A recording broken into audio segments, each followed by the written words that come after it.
마태복음 8장입니다. 마태복음 8장 23절로 34절입니다. 제가 한 절, 여러분 한 절, 좀 길지만 23절 제가 먼저 읽습니다. 배에 오르심에 제자들이 쫓아왔더니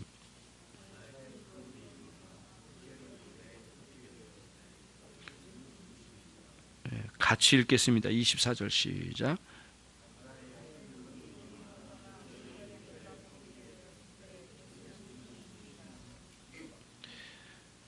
25절 제가 있습니다. 그 제자들이 나와 깨우며 가로되 주여 구원하소서 우리가 죽겠나이다.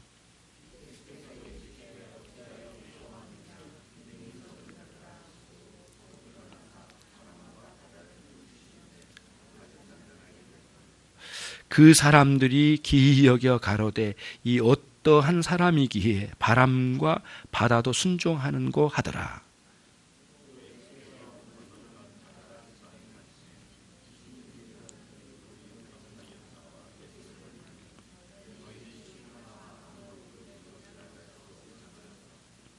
이에 저희가 소리질러 가로되 하나님의 아들이여 우리와 당신과 무슨 상관이 있나이까? 때가 이르기 전에 우리를 괴롭게 하려 여기 오셨나이까 하더니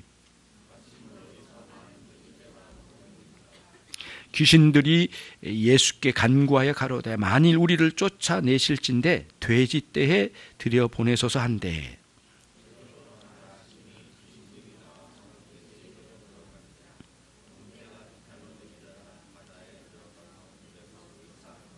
치던 자들이 달아나 시내에 들어가 이 모든 일과 귀신 들린 자 일을 고하니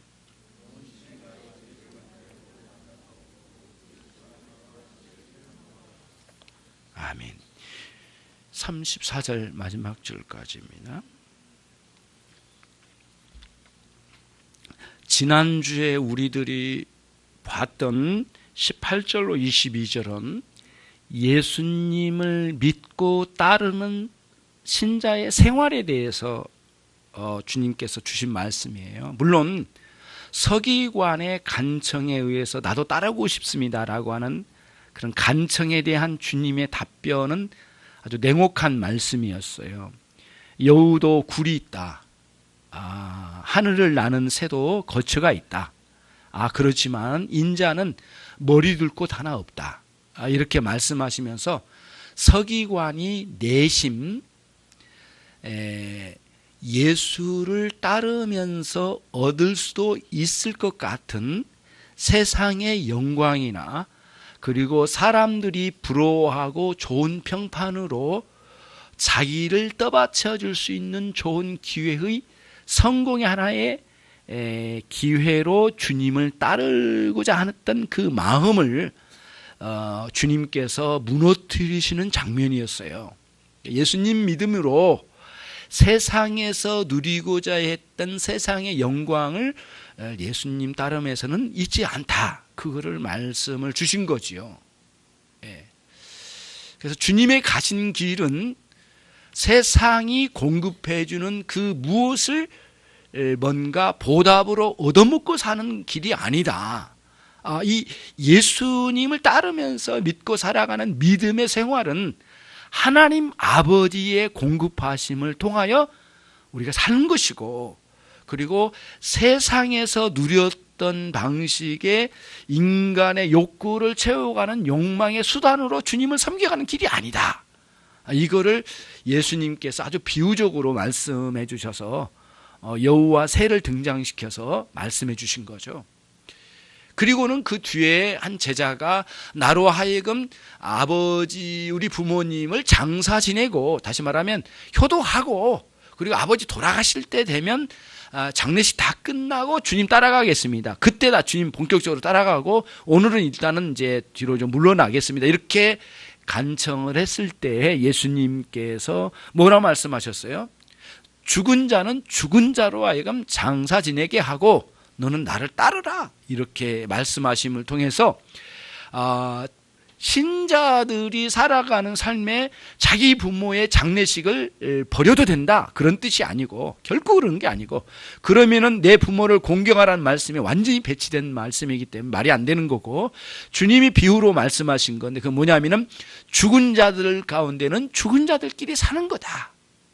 그리고 너는 산자들끼리 있는 가운데 내가 있을 건데 너는 산자들 속으로 들어와라. 그런 의미의 맥락으로 주님께서 거듭나 주님을 따르는 사람들 가운데 주님이 함께 하시겠다라는 그런 맥락으로 주님을 믿고 따르는 신자의 길에 대해서 말씀을 해 주셨어요. 간단하게 말씀드리면 지난주에. 그런데 오늘은 이제 바다를 잠잠케 하신 장면이에요. 그리고 주님을 실제로 따라간 사람들이 당한 폭풍이었어요. 그러니까 아까 그 서기관은 안 따라갔을 거 아니에요. 그렇잖아요. 물러갔을 거 아니에요. 이 전체 문맥 알 수는 없지만 혹시 따라갈 수도 있겠지만은 반성하고 돌아올 수도 있지만은 전체 문맥으로 보면 안 따라왔을 가능성이 많은데 따라갔던 제자들이 폭풍을 만난 사건이에요. 그런데 우리가 우리 번역본에는 없는 건데 카이라고 하는 그리고라는 단어가 사실 23절 앞에 그리고라는 단어가 원래 있었습니다. 근데 빠져 있어요. 근데 원래는 이걸 넣어야 되거든요. 그러면 왜 그러냐면 앞에 있는 말씀과 지난주에 들었던 그 말씀과 오늘 말씀이 연결이 돼야 되거든요. 그래서 그리고라는 단어가 있다는 걸 꼭 염두에 두시고, 그러면 어떤 연관이 있을까의 문제예요. 따라간 사람들이 폭풍을 만났대요. 기가 막힌 일이거든요. 왜냐하면은 예수님께서 그리 말씀하셨잖아요. 나를 따라온 길에는 결국에는 여우의 굴이 있고 나른 새도 거처가 있건만 나는 머리 둘 곳 하나 없다, 인자는. 이렇게 말씀하시면서 주님께서 가는 길은 세상에서 누리는 보답이나 세상이 공부하는 어떤 보답이나 그런 게 없다라고 이렇게 말씀하셨는데, 그것만이 아니에요. 예수님 따르는 길에는 심지어는 폭풍도 만난다는 거예요. 인생의 많은 어려움과 그런 상황도 직면한다는 거예요. 그거를 앞절에서는, 앞부분에서는 말씀으로 예수님 따르는 길을 설명으로, 비유로 말씀해 주셨지만, 오늘 이 말씀에는 사건을 통하여 예수님 따르는 길에는 어떤 일이 있는가를 보여주신 거예요. 그게 이 본문이에요. 그러니까 그 주님 따라가는데 세상에 보답도 없는 것은 참겠는데, 아니 주님 따라가는 길에 폭풍이 만났다니까, 이거는 정말 이게 너무 당황스러운 일이 아닐 수가 없어요. 그게 오늘 본문입니다. 마태는 계속해서 이 본문을 이어갈 때 이렇게 우리는 말할 수 없습니다. 이 앞에 있는 사건과 뒤에 있는 사건이 동시간대 연결되어서 일어난 사건이라고 보기는 좀 어려워요. 그렇게 쉽게 말하기 어려워요. 많이 떨어진 사건이지만은 마태는 예수님 승천하시고 이분이 진정으로 하나님의 아들이시고 이분에 의해서 성령님이 내려오시고 교회가 예수님을 하나님의 아들로 믿는 위대한 변화가 일어났어요. 교회가 세워졌어요. 그리고 그런 과정 속에서 한 20, 30년 후에 이 마태복음을 기록했단 말이죠. 그리고 이 사건을 직접 목도한 사람은 마태예요. 마가복음, 누가복음에도 동일한 말씀이 있지만 이 사람들은 한 다리 건너뛰어서 들은 이야기잖아요. 직접 그 배 안에 제자들과 함께 예수님이 계셨으니까 직접 본 사람이거든요. 마태는 12제자 중에 한 사람으로서 그거를 직접 목도한 사람으로서 이 상황을 전체 전개를 해나가는 거예요. 그러면은 의문점이 있는 거예요. 예수님 믿고 따르는 길에 세상의 영광이나 세상의 어떤 보답을 취하는 길이 아니란 것까지는 참아내겠는데, 그런데 그 길에 폭풍이 만난다, 이거는 굉장히 충격적인 일이었단 말이에요.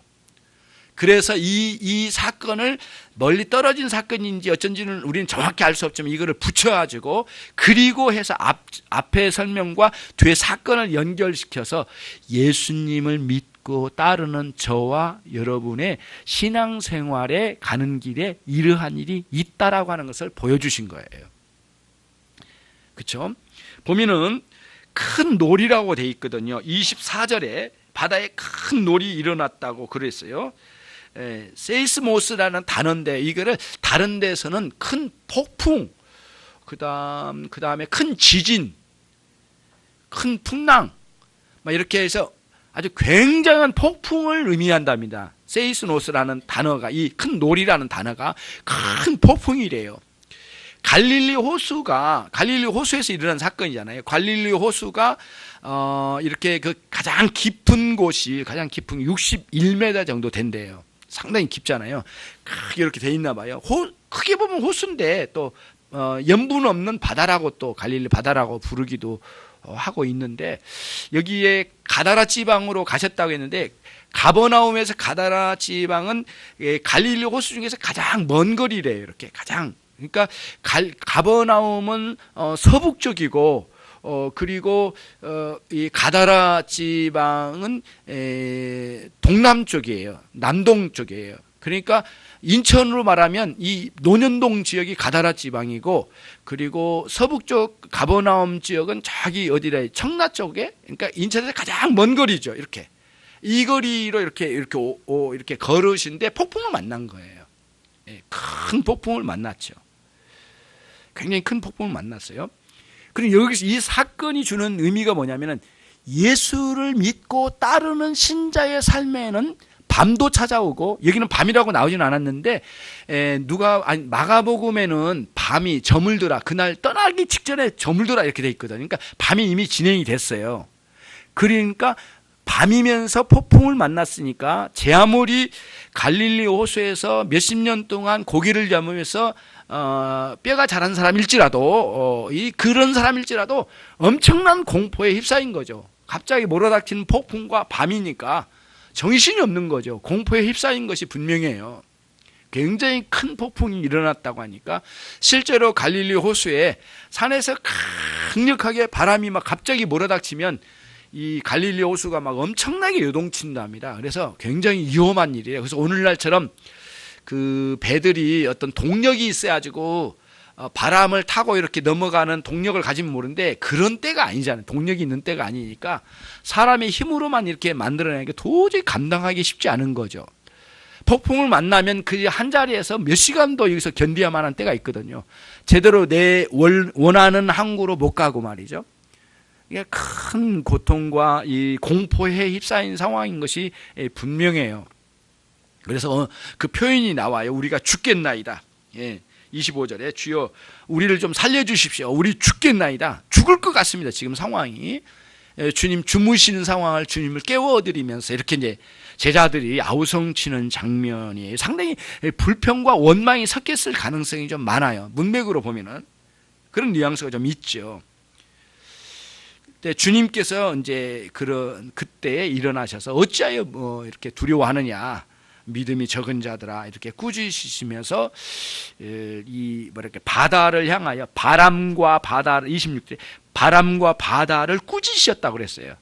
바람과 바다를 향하여 당신의 말씀으로 이렇게 책망을 하시듯 꾸짖으셔가지고 이렇게 잔잔하라고 이렇게 말씀하셨는가 봐요. 멈추라고 말씀하시니까 거기에 이 놀랍도록 이 대자연이 갑자기 주님의 말씀에 순종을 하고 굴복을 해가지고 잠잠해졌대요. 근데 여기 보시면 26절 끝에 보면 아주 잔잔하거나 이렇게 돼 있는데요. 이 의미가 뭐냐면은 그 바다가 정적이 흐를 정도로 조용해졌대요. 이 갈릴리 호수에 대해서 이미 완전히 익힌 사람들이거든요. 이 제자들이 대부분 갈릴리 호수 사람들이니까, 여기서 고기 잡고 먹고 살던 사람들이니까 갈릴리 호수에 대해서는 다 아는 사람들이거든요. 바다에 대해서 아는 사람들처럼.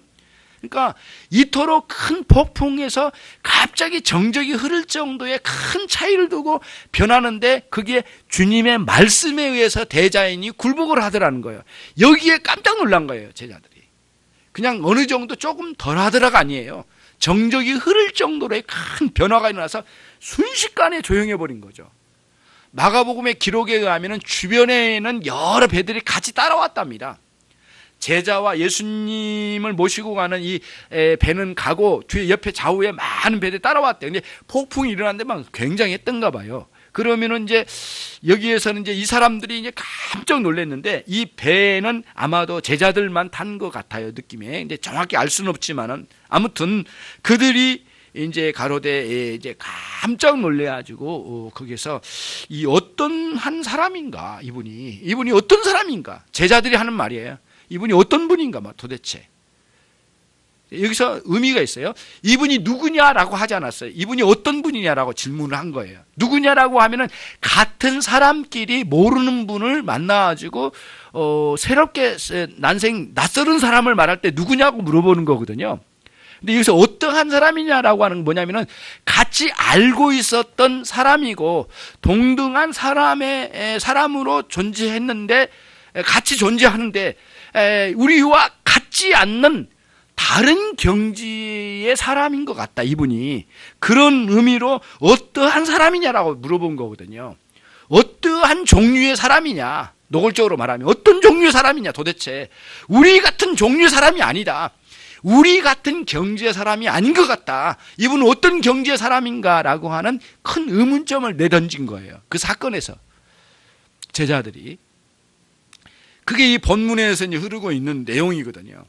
그러면 이 사건에서 우리에게 주는 교훈 하나는 뭐냐면, 신자의 길에 밤이 오지 않는다? 그건 말이 안 된다는 거예요. 신자의 삶에는 밤이 와요. 낮도 오고 밤이도 와요. 신자의 삶에는 폭풍 같은 상황이 안 온다? 거짓말이에요. 신자의 삶에는, 예수 믿는 신자의 삶에도, 잘 믿는 신자 안에도 폭풍이 온다는 거예요. 이런 거죠. 그러니까 환경과 상황은 수시로 변할 수 있다 이거예요. 문제는 뭐냐? 거기에 주님이 함께 하신다는 거예요. 이게 이제 핵심이에요. 이게 하나의 첫 번째 이 사건에서 주는 우리들에게 교훈입니다. 주님이 우리와 함께 하신다는 거예요. 사람들이 수도 없이 이야기하거든요. 너 예수 믿고 되는 꼴이 뭐냐? 누구보다도 성공을 했느냐? 누구보다 돈을 많이 벌었느냐? 뭐가 잘났느냐? 뭐가 잘된 게 있느냐? 예수 믿으면 이런 수많은 뭐랄까, 비아냥거리는 소리들이 많이 들어오죠. 주님은 딱 잘라 말씀하신 거예요. 예. 여우도 굴이 있고 하늘을 나르는 새도 거처가 있건만 인자는 머리 둘 곳 하나 없느니라. 그러니까 세상 사람들이 가지고 있는 그 가치관의 체계로 우리를 자를 들이대고, 너는 이거밖에 못 사냐? 예수 믿어도 그 정도만 사냐? 예수 믿어서 그 정도 성공한 거, 그 정도가 전부냐? 이런 식으로 비아냥거리는 소리가 많이 있어요. 그러나 주님은 말씀하세요. 예, 주님은 말씀하세요. 뭐라고 말씀하시냐? 이와 같이 나는 머리 둘 곳 하나 없다. 다시 말하면 너희들이 성공하고 너희들이 자랑으로 삼는 세상의 부귀영화라고 하는 것은 나 예수 안에는 없노라. 그렇지만 너희는 죽은 자가 죽은 자를 장사 지내는 죽은 자에 속하고, 나 예수는 죽은 자들 안에는 없고 나는 산 자들 안에, 거듭난 신자들 안에 내가 있느니라. 이런 뉘앙스의 말씀으로 앞에 서기관과 제자들에게 말씀해 주시고, 이제는 배를 타고 가시다가 만났는데, 물론 주님은 주무셨죠. 그러나 주님은 위대한 역사를 나타내 보여주셨어요. 그래서 오늘 중요한 교리 하나가 이 사건 속에 그대로 배어 있어요. 하나는 뭐냐면은, 가장 인간적인 모습이 어떤 때예요? 여러분 결혼해가지고 남편이 잠잘 때 가장 인간적이지 않아요? 예, 코를 걸고 입 벌리고 침 흘리고 자고 있는 모습, 그대로 인간적인 모습 그대로예요. 그러듯이 가장 주님의 인간적인 모습을 그대로 드러내는 모습이 주무시는 장면이에요. 그러니까 주님이 완전한 인간으로 오신 예수님을 그대로 드러난 그 한 장면. 근데 동시에 주님이 일어나셔서 대자연을 향하여 호령하시면서 멈추라, 조용하라고 말씀하시니까 순식간에 대자연이 굴복하고 순종하고 엎드려지듯이 조용히 잠잠해지는, 이 차이가 너무 커가지고 제자들이 충격을 먹고, 도대체 이분은 어떤 분일까? 어떤 경지에 사는가? 우리와 같은 종류는 아니셔. 노골적으로 말씀드리면 이분이 어떤 분인가라고 하는 의문점을 내던진 거예요. 근데 그분이 이 사건 자체 전체 흐름에 완전한 인간이시면서 완전한 신성, 하나님의 모습을 사건 안에 그대로 드러내 보여주셨다는 거예요. 참 그 순간부터 마태가 다 깨달았는지는 우리는 알 수 없지만은, 예수님께서 십자가에 죽으시고 부활하시고 승천하시고 성령의 임하심을 통하여 완전히 예수님이 하나님의 아들이시란 사실을 완전히 깨닫고 난 뒤에, 교회가 그렇게 일치되게 다 고백하고 난 뒤에 마태는 깜짝 놀라 성령의 감동하심으로 이 복음서를 기록했을 거예요. 근데 그 기록 중에 하나가 뭐냐면은 예수님을 따르고 믿는 사람들 속에는 이런 폭풍도 만난다는 개념인데 그 안에 뭐예요? 예수님이 가장 인간적인 모습과 가장 하나님의 아들다운 모습 두 가지를 한 사건에다가 그대로 담아냈다는 거예요. 이 사건이 그런 의미가 있어요. 그거를 이제 보는 거예요. 그리고 신자의 앞에 부분이 나왔잖아요. 죽은 자가 죽은 자를 장사하도록 놔둬라 이렇게 말씀하시면 너는 나를 따라와라 이렇게 말씀하시는 속에 반대로 말하면 뭐냐면 그 반대쪽이 뭐예요? 산자가 산자를 섬기는 곳이에요. 이곳이 교회는 그렇잖아요. 거듭난 신자로서 하나님을 아는 영혼이 살아있는 신자들의 모임이에요. 주님은 거기 계시겠다는 거예요. 나를 따라오라고 말씀하신 속에 그게 담겨져 있거든요. 주님은 제 아무리 폭풍이 많이 일어나는 신자의 삶일지라도 밤이 온다 할지라도 아무리 두려운 상황이 온다 할지라도 주님은 거기에 계신다는 거예요. 이게 핵심이에요. 그게 오늘 본문이 여기서 이제 우리들에게 가르쳐 주려고 하는 큰 뜻이에요. 예. 여러분, 우리 이 맥락은 놓치지 말고 이 말씀을 드려야 되거든요. 뭐냐면은 마태라고 하는 사람은 예수님의 제자예요. 세리였잖아요. 세리라고 하면 세관에서 일한 사람 아니에요? 계산이 빠른 사람이고 정확한 사람이에요.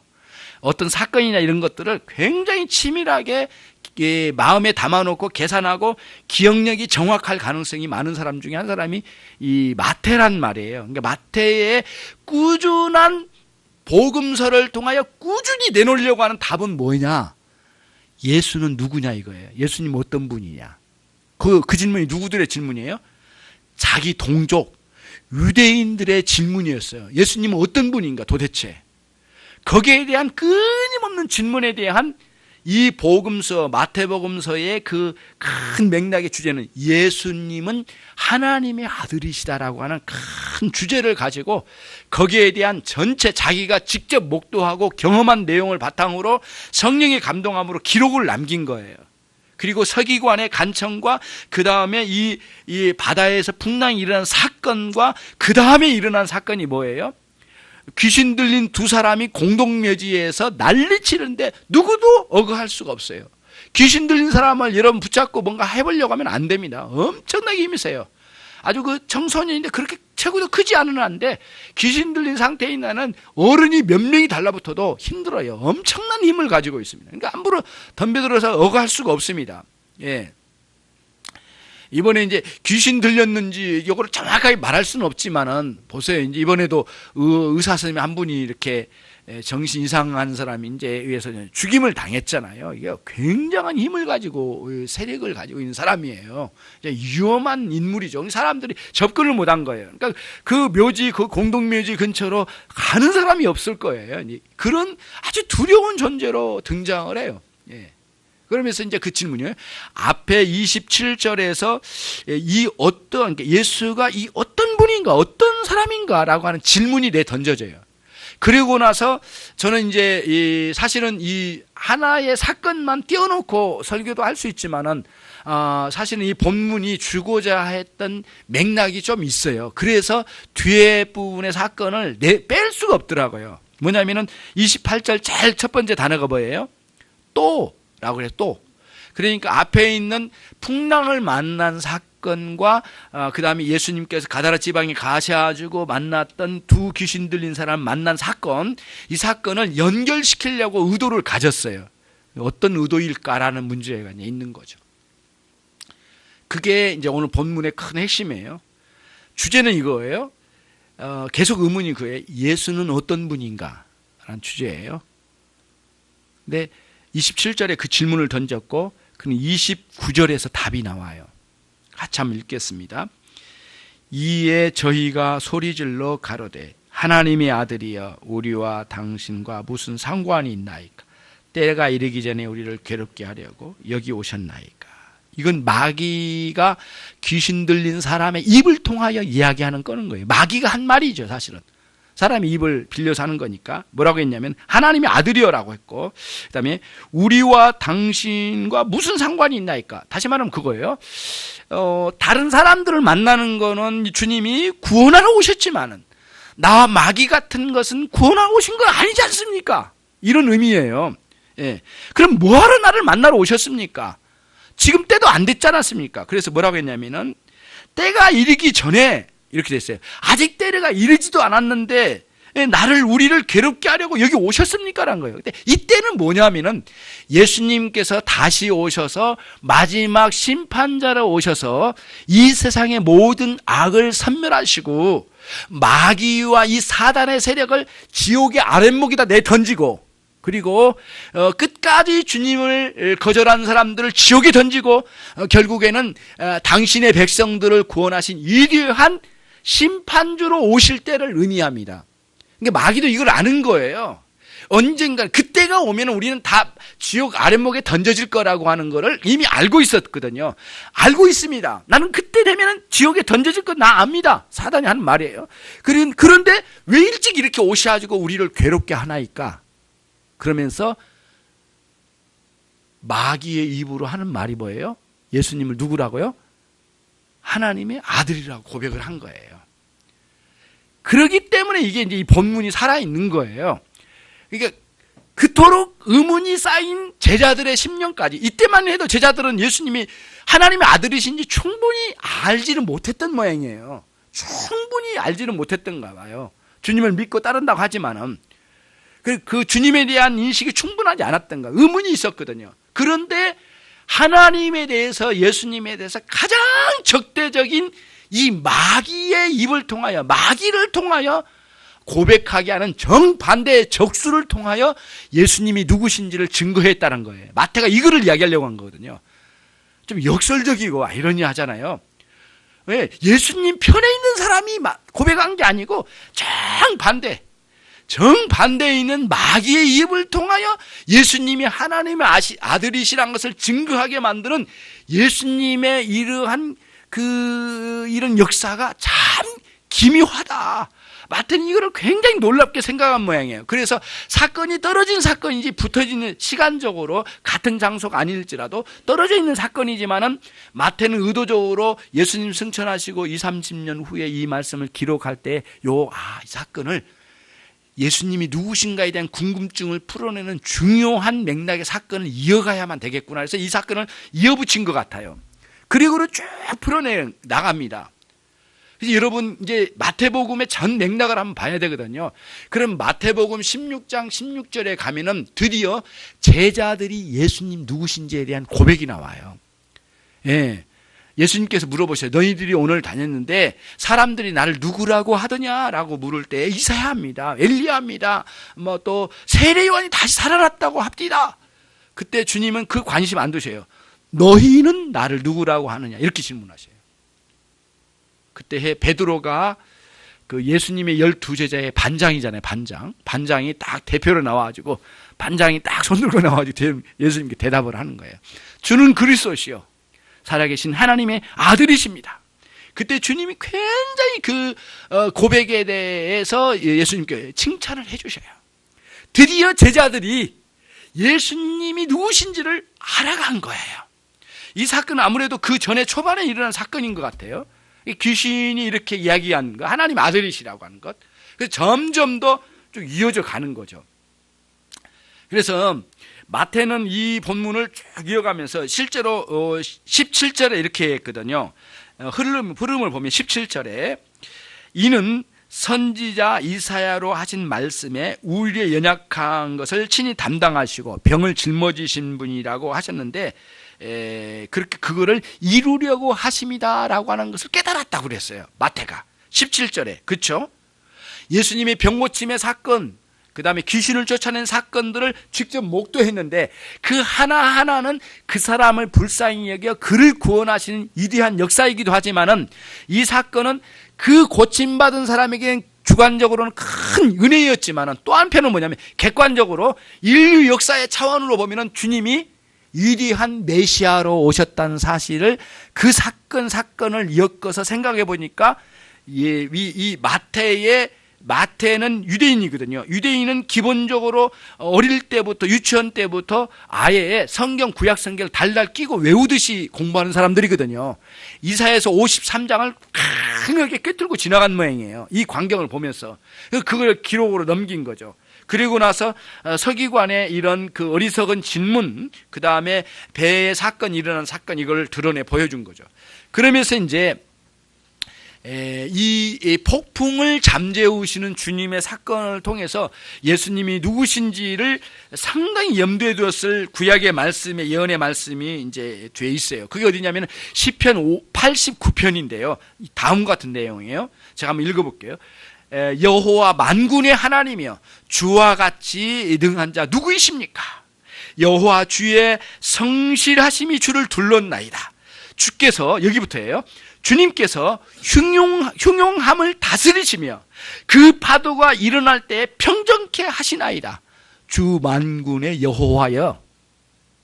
그러니까 마태는 이 시편 89편을 전혀 모른다고 할 수는 없거든요.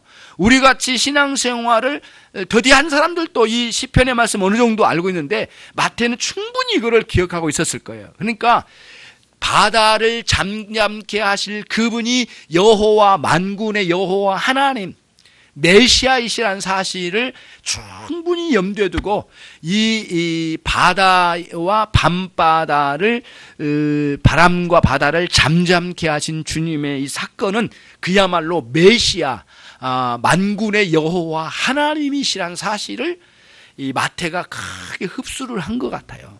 그런 맥락에서 기록을 남긴 거예요. 그리고는 전혀 역설적으로 정반대에 있고 전혀 그럴 수도 없고 그럴 존재의 입을 통하여 아예 예수님을 하나님의 아들로 고백해 해서 제자들을 깨워주고 어리석은 유대인들을 깨워나가는 장면을 허락해 주셨다는 거예요. 그러니까 어느 다른 부분에서 이랬잖아요.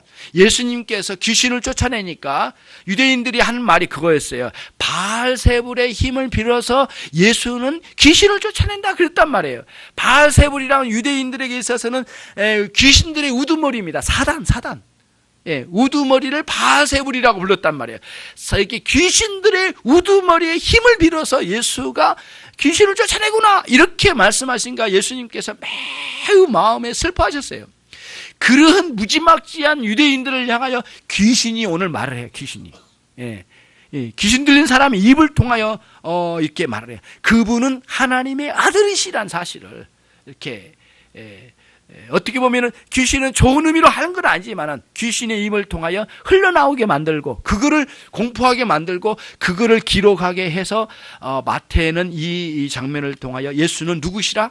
하나님의 아들이시라는 사실을 드러내려고 하신다는 거예요. 그러면 이 사건 두 사건을 묶어서 이제 적용하면 이거예요. 주님은 잠들어 계신 것처럼 항상 잠들어 계신 것 같지만은 항상 우리와 함께 하신다는 게 큰 메시지예요. 우리 인생에 폭풍이 안 오거나 그러나 밤도 안 오거나 바닷길 같은 게 없거나 그런 게 아니에요. 우리도 똑같이 바닷길도 가고 밤길도 가고 폭풍도 만나는 인생의 길을 가는 게 예수님 믿고 따르는 길이에요. 그러나 그 길에는 하나의 큰 문제가 있어요. 뭐냐면은 주님이 거기 계신다는 거예요. 모든 상황이라고 하는 이런 모든 환경이라고 하는 바다라고 하는 바다와 같은 환경이 있잖아요. 여러분의 생애에 막 요동치는 바다 같은 상황이 이런 환경이 있잖아요. 그리고 그 바다에 바람이 부는 그 상황이 있잖아요. 인생의 상황, 여러 타의 상황이 있는데 그 상황을 다 주님이 상황과 환경을 한 손에 쥐고 호령하셔서 그걸 잠재우실 수 있으신 능력의 여호와 하나님, 만군의 여호와 하나님, 그분이 여러분과 늘 함께 계신다고 하는 사실을 보여주려고 하는 거예요. 마태는 이거를 말하고 싶었던 거예요. 그래서 마태복음의 제일 마지막 장 마지막 절에 그거를 최종적으로 마태가 이거를 기록을 해줘요. 같이 가겠습니다.